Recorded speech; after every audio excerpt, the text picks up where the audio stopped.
This is Taliban leader. He's now the leader in Afghanistan after that war.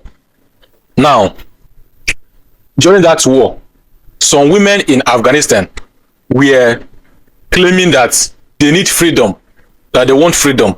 So they want a Sharia law in their country. Now, the Sharia has been given to them, making the women not to go to school again. So women are prohibited from going to school. You get the point? But according to the Sharia, a male doctor is not supposed to help a woman give birth because they're not supposed to see her private, all those things during the delivery. Then tell me how women that are not allowed to go to school can become doctors to help childbirth. But let us move forward to see the hypocrisy in what these people are doing. Now, this man, he was asked this question. Let us listen to the question that he was asked. Just for the record, you have two daughters. Do they go to school? Yeah, of course. Yeah, yes. Yeah, of course. Of course they do, because you're in Doha and they can go to school, right? They are observing hijab. They are observing hijab, and so that means we have not denied. Now, have you heard it? They asked you a simple question. You gave birth to girls and they are going to school. This man had to push or took her daughters to another country where women are permitted to go to school. But in the country where you are ruling as the president or as the leader, women are not allowed to go to school. But your own daughters are going to school in another man's country. Guys, is this not miracle? Is this not miracle, guys? That you say that women are not supposed to go to school because women are next to animals. Now your own daughters are going to school in another country, and you are trying to tell us that they are observing hijab. Are those ones in your country not observing that hijab? You have made it possible that they have to cover their face and leave only one eye because you want them to be less human, and you forgot that your own mother is also a woman. Then where is the woman right here? Of course, why they are doing this, let me tell you people one thing.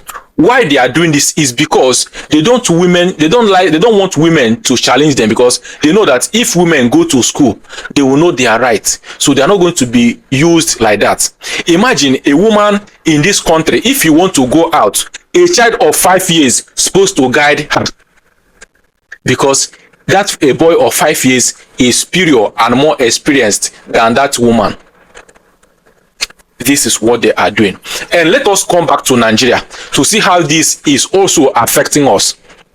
Ladies and gentlemen, these people have made it possible that education in Nigeria will not move forward.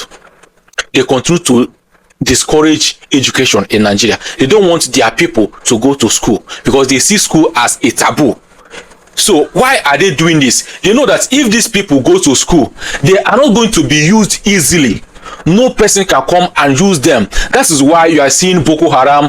What is their language? What is their language? Because they have made these people not to know the value, not to read and write. They don't want them to know the Western life, that there is freedom, liberty. They always make sure that they cage these people so that they will only know what they want them to know.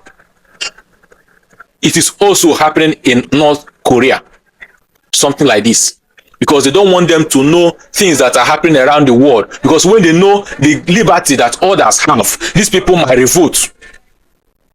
So what do? They have to keep them in one place.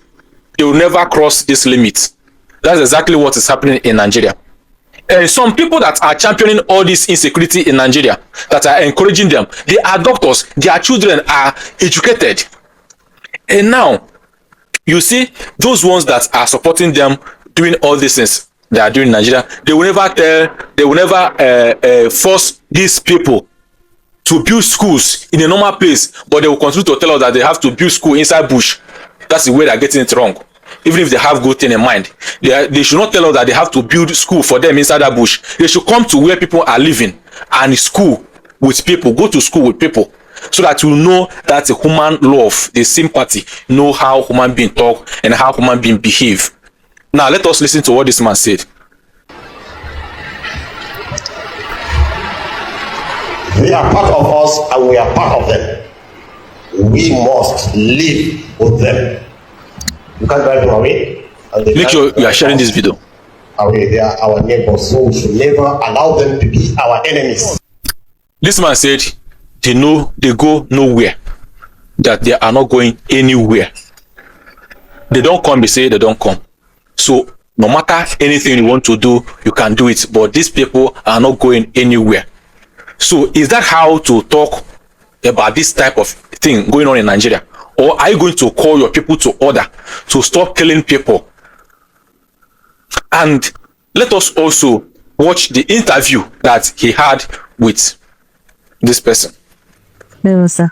Well, a lot of people have seen you in clips and pictures with this terrorist where you know where they are. We've communicated with them. You've even as far as negotiating with them, you know.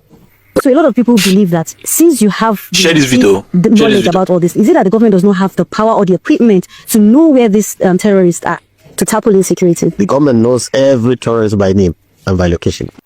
So, is it true that our government, they know these terrorists by their names, where they came from, their numbers and everything? Of course, they might know. They know, because since this man said this thing, no governor, no president has ever come out to say, no, we don't know them all. We don't know them all. This man is lying. They have never done it. They have never done it for once. They have never said, no, we don't know these people. We don't know these people. Why? Because some people have already told us before now that they are the one that brought these people into Nigeria.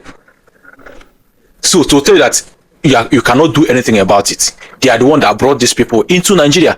These people are their property. They are their brothers. You cannot do anything about it. Then what is Nigerian government now trying to tell us? So many people have asked that questions. Why do we need to rehabilitate criminals? They all should be killed because they kill people. Well, that may make sense. But even in the Bible, we heard about the prodigal son. If there was not that window for the man to come back, would he have come back? So the point is that these are Nigerians. Guys, you don't read. Now, see the prodigal sons they are talking about. These prodigal sons are going for another mission. Will be tied any community that these people visit like this. That person, that unluckiest person that these people will jump on road. Imagine they are on convoy. No car is passing, no bike is passing. They are the only one making use of this road. No police checking point, no military checking point. But come to southeast, you cannot go 2-3 posts without seeing police or military checking points. That is the problem. There is a problem in this country. There is a very big problem in this country. These people will search your phone. These people can search your phone. That is not a weapon. But these people cannot search those that are with weapon. What a shame and hypocrisy. This is very bad in a country like Nigeria, where we claim that we are one. Guys, what do you have to say about this video? Thank you and God bless you. One love.